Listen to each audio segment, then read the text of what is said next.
Hello everyone, I am Gutsa1 and today I am playing a bit of a different game from the kind of content that normally graces this channel.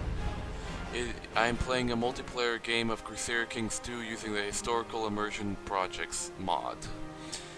And for those of you who don't know, Crusader Kings 2 is essentially a medieval dynastic simulator where you can play from, say, the age of Charlemagne to the end of the Middle Ages.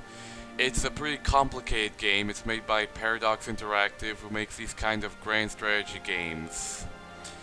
Now, I am playing with another player. His screen name is just an I. On the Discord that we chat with, he's called Von Verhoes, I think. So, by the way, just saying, I am for this first episode, I am dubbing this over, so I already was typing stuff in the chat you can go. However, I will say this, that Crusader Kings 2 is a very complicated game, especially with this mod, so I'm just saying that I can't give a tutorial. I'm sorry. If you're new to this, just go watch some tutorial videos online to understand what's going on, but I'm going to be recording this assuming that we know how to play. So anyway, we're starting the game, playing as I said, as Poland of something Poland, this duchy called Masovia, which historically was housed the capital of Poland in the Middle Ages. Plok, I think it's called. So now we're just waiting to connect.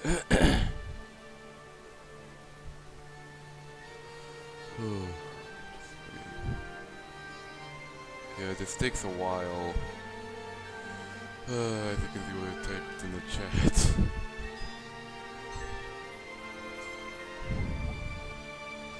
Yeah. So we start in the middle of winter, 1867.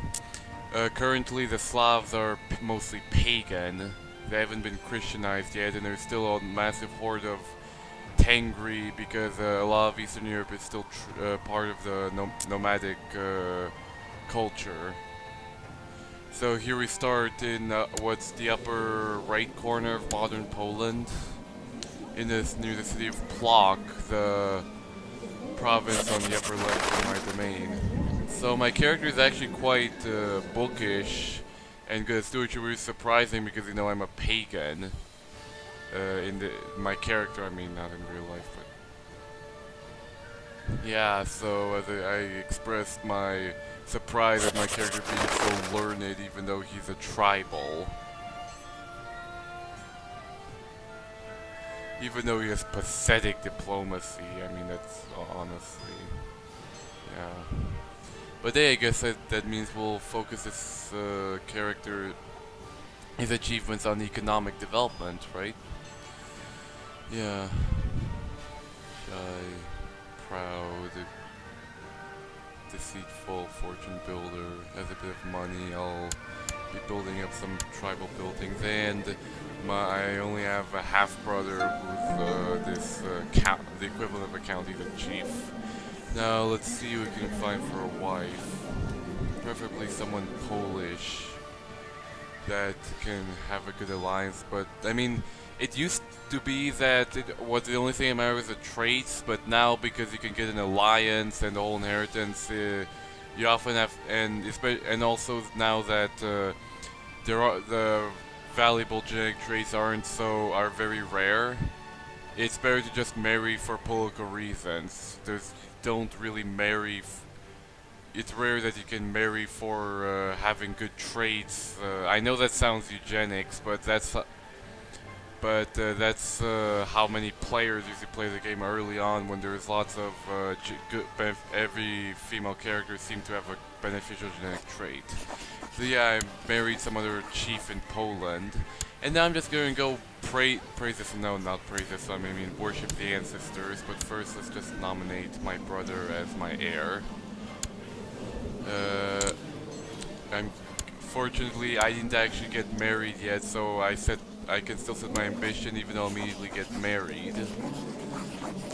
And then it turns out that at this time I discovered this weird button added by the mod that could be used to easily hand out titles. I initially thought it was some sort of way to appoint bureaucrats or administrators who did not inherit the title hereditarily, which would be great because then you don't have to worry about powerful dynasties springing up. But it turns out that's actually not how it works. The titles you hand out are hereditary, which is annoying. Really annoying. Now I'm going to set my capital, the city of the tribe of Plock, as my crown focus. It's good because I'm a duke.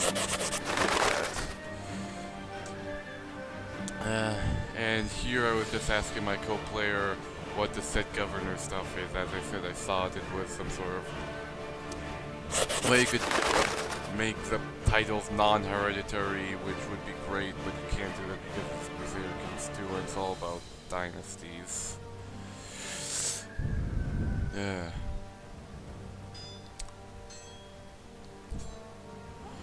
Yeah, I don't know everything about the mod. Just saying, this map isn't the vanilla map, it's the map of the mod. The vanilla map is actually kind of uglier in my opinion. I much rather prefer this map. And now I have to pick a focus. My character is a steward, but I need to get an heir, so initially I decided to select the... I was thinking about it, initially I decided to select the... yeah, I was just deciding, but eventually I decided to select the family as my focus. Just warning you that I actually am dubbing this later because the first episode I wasn't recording, so I'll be dubbing the first 3 episodes. After that I'll be recording it live, but you see I'm selecting family focus because it gives you extra fertility and that's really important. Especially because I don't have an heir and if I die it's game over. Yeah, that won't be a problem, right? Yeah, so since I'm a defensive pagan, I can summon warriors if things get ugly, if I'm invaded or... And apparently Slavic pagans have this Jarilla festival, which is fun. But now it's time to worship the ancestors. Very important. I don't know what it actually does. It hides the effects, but you know, it's an important decision. I like the role play. In this game, I'm role playing my character. I'm not being OP. And of course, since my character is Fortune Builder, I chose the prosperity for the realm.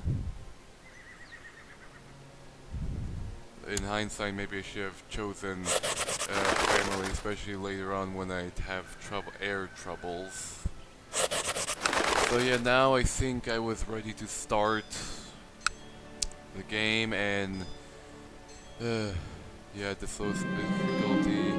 Okay, for the sacrifice, I just offered my ancestors some food, and I fulfilled the ambition. Great. And there's the royal. And I got some more money from the marriage, great. Now I need... Yeah, sorry, I'm just checking out. So it turns out my vassal, who's also my half-brother, has a temple holding, which is nice, because especially in tribal. So my new ambition, of course, is to... Yeah, I was thinking about this for a sec. I just wanted to find something, look at all the options.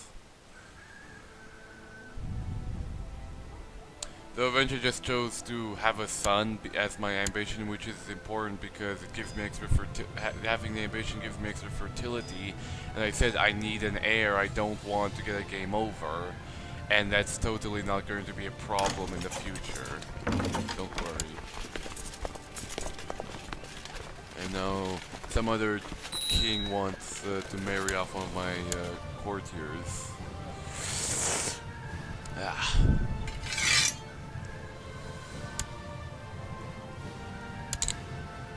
Turns out I actually have a really good steward, and pretty okay, no, I actually have a really good chancellor, not steward, chancellor.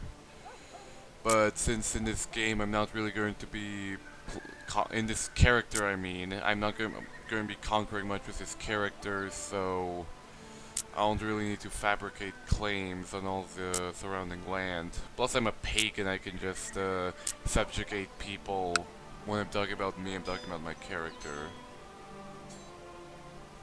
But my character's a pagan, I can just subjugate people. So yeah, as you can see, I'm on the upper right corner of modern day Poland. Oh, that's lucky. Another Polish chief I can potentially get an alliance with.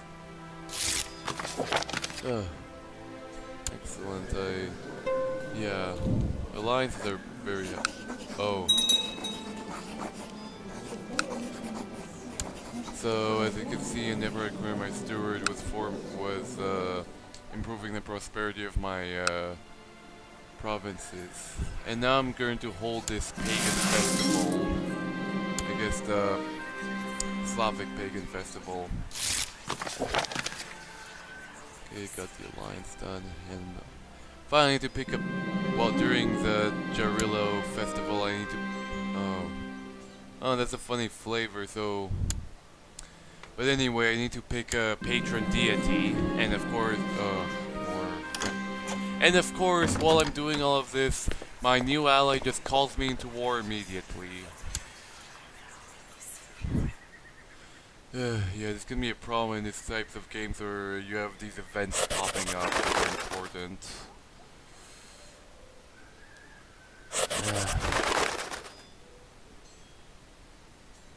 However, while I was pausing, I wanted to see what kind of OP character my co-player made. He doesn't really care that much about role-playing as I do, and... So yeah, it turns out he's completely broken. He created his custom character that's ridiculous. Just this Byzantine ruler of Trebizond, I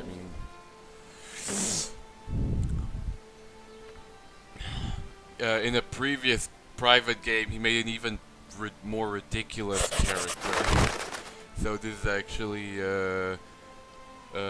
not OP by his standards. This is of course ridiculous by my standards. So many benefits. I mean, 30 martial. That's. Meanwhile, I have to go to war. However, of course, I decide to pick the steward god Jarillo, whose festival I was just celebrating as my patron deity because, you know, my character is a good steward. So yeah, there's some flavor for Slavic paganism. Totally fair and balanced. Or just reading from the chat. Yeah, fair and balanced in the same way that Fox News is fair and balanced. AKA it isn't.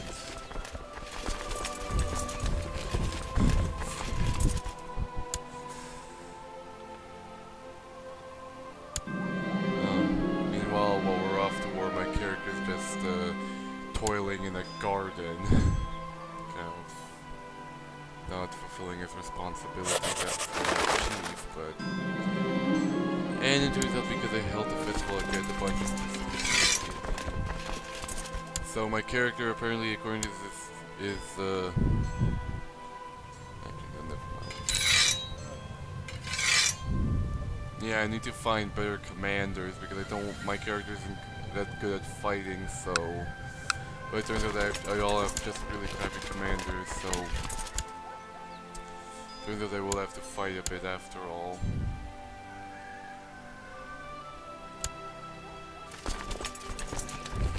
I'm traveling all the way to Russia. Yeah, Tirov is... No, Tirov is Belarusian, but the distinction really wasn't there at that point. Especially around 1867, there wasn't any difference between Russian, Ukrainian, Belarusian. It was just all East Slavic. So... And turns out my opponent had a large army. Fortunately, me and my ally were going to converge to crush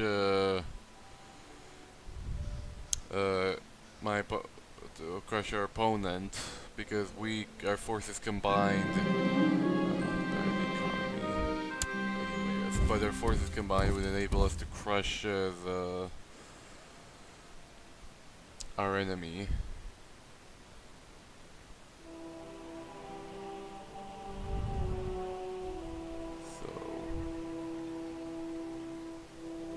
unfortunate. Okay, so our allies started a battle, and eventually we came in heroically carrying reinforcements.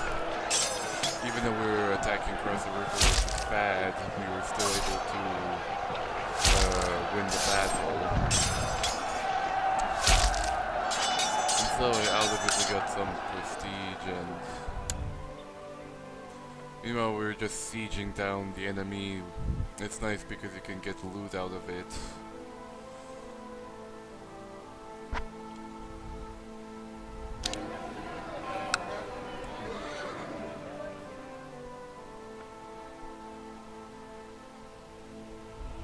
Sieges take a bit, even though this is pretty fast for a siege. I guess the tribe didn't have that much defense.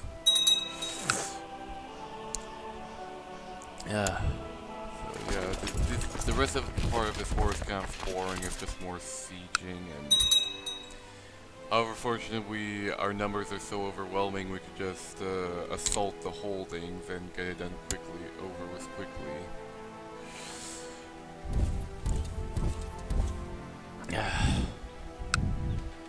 Wow, that's a really poorly defended tribal places. You see, yeah, that guy happened to have the misfortune of getting into multiple wars at once. His lands will just be swallowed up like, yeah, I don't think we need to. Yeah, just waiting for this to...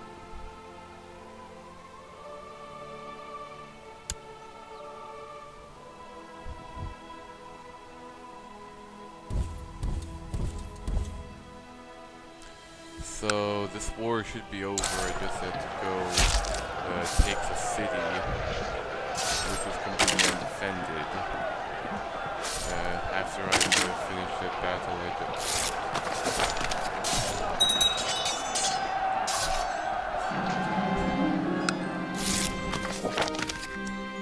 so because we're vassals anyway, I got a ton of prestige because there was an epic battle.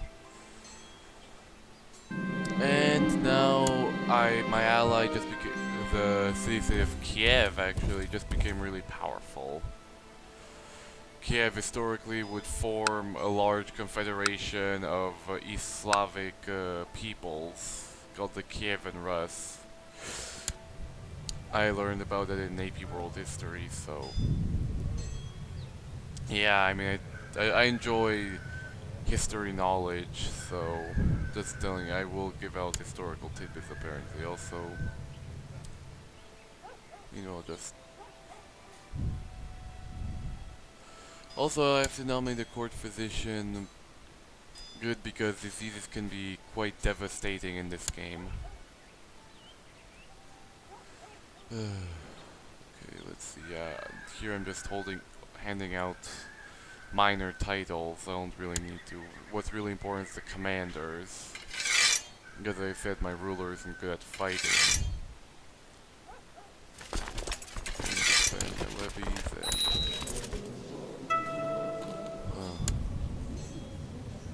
yeah, and fortunately, and I signed my marshal to train up troops.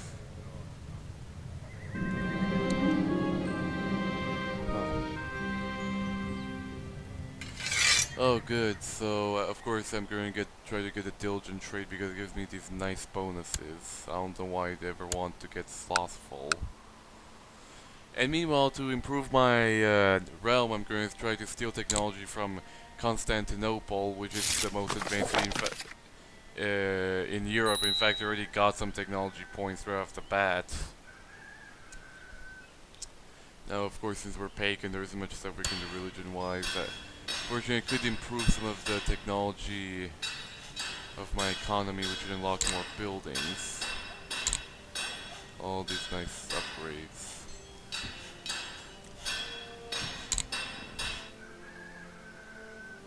And of course, I'm gaining technology at a faster rate because, you know, I'm studying it. And meanwhile, I could all... Yeah, I'd prefer to save up my prestige to change the tribal organization laws. Because though my main strategy is just the beelines to feudalism as fast as possible, because then you can get better holdings. You don't need to spend a ton of prestige just to improve your military, and you have a much better economy.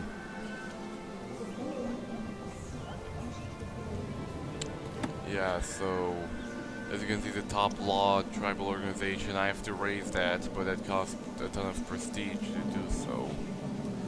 So I need to just hoard a prestige from, say, war or events, and use it to improve the tribal organization. Of course, at some point I'll also have to convert to Christianity at some point, so I can become feudal, because you can't be feudal as an unreformed pagan. You can't convert to feudalism as an unreformed pagan. At least I think not. So yeah, the cold ones are the secret society. They're the only one available. They're kind of like the pagan equivalent of devil worshippers, but I'm not really into that kind of stuff. Oh, some stuff happening in the Byzantine Empire.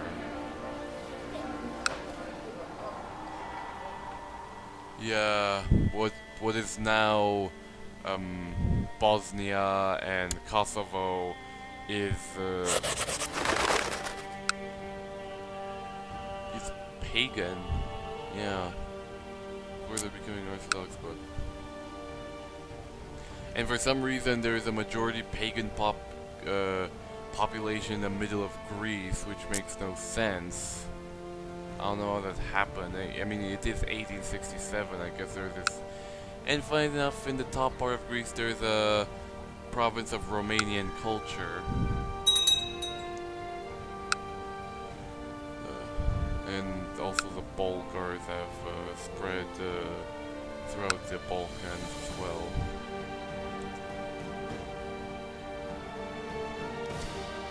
Just checking out some this province that's on the Silk Road. And for some reason there's this rebel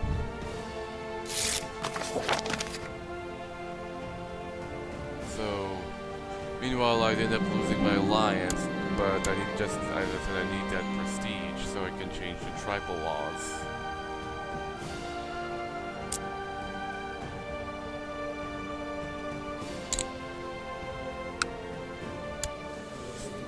Checking out the Basileus of the Byzantine Empire. Well, technically they still call themselves the Roman Empire. But yeah, just waiting to get more money so I could build a building in my capital. I'd get Market Village because it gives me more money, so I can build more buildings after that.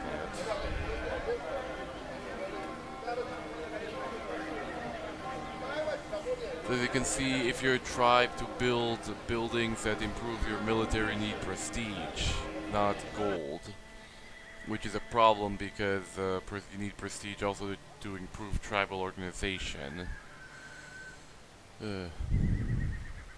I mean, yeah, sure, playing a tribe is harder, but like it's kind of interesting to sort of build up from a primitive state into a feudal civilized society. So yeah, I started building a market village, send my steward over there to oversee construction. Meanwhile, I'd do something that would send me into bankruptcy, but I decided to give an option to increase my prestige gain. I'm just reading. I decided to. The thing is that once this event, the monument would be complete, I would get a ton of prestige. Which is important because I said I need to improve my tribal organization. So this would temporarily send me into debt. But I think that. But in 2 years when it's complete, I would get a ton of prestige so I could improve the tribal laws. And another technological advance.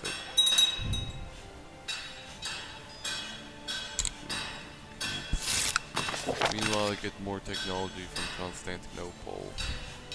use it to improve my military.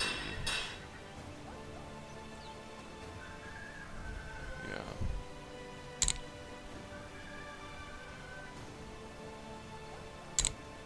Nice bonuses.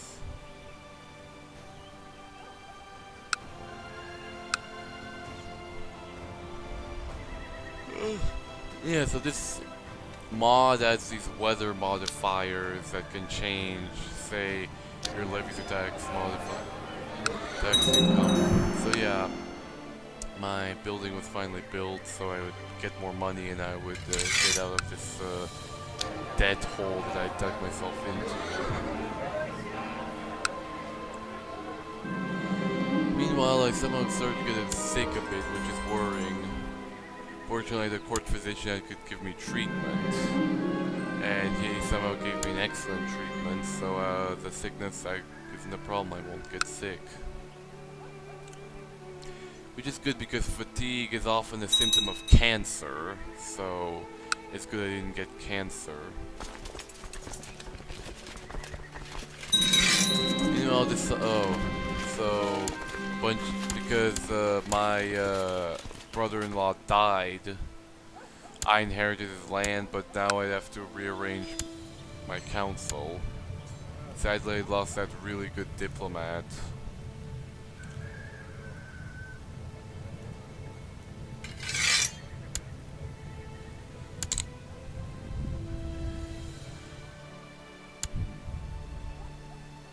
But so yeah, to rearrange my council.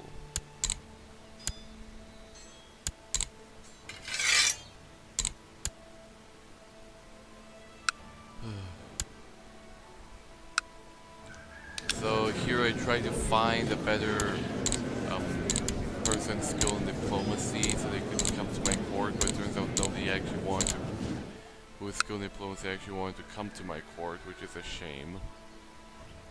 It's kind of a problem if you're pagan. There just aren't that many people that are willing to come to your court.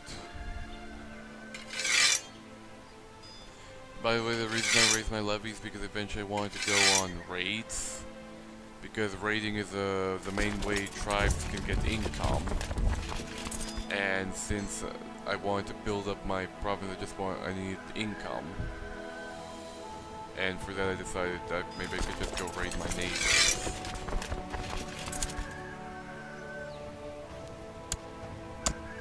So I accidentally click roll button. Yeah.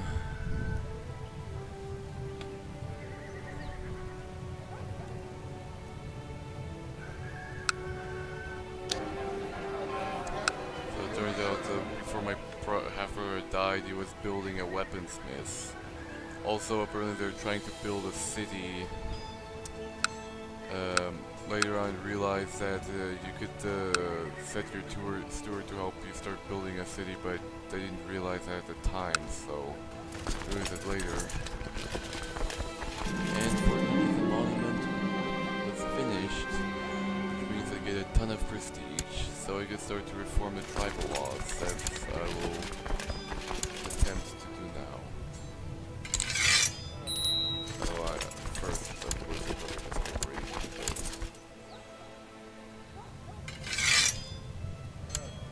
And try to get better commanders.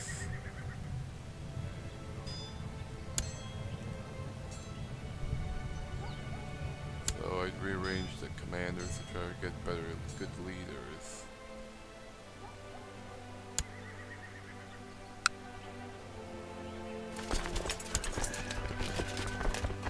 So, because I need to fight enemy forces if I want to raid.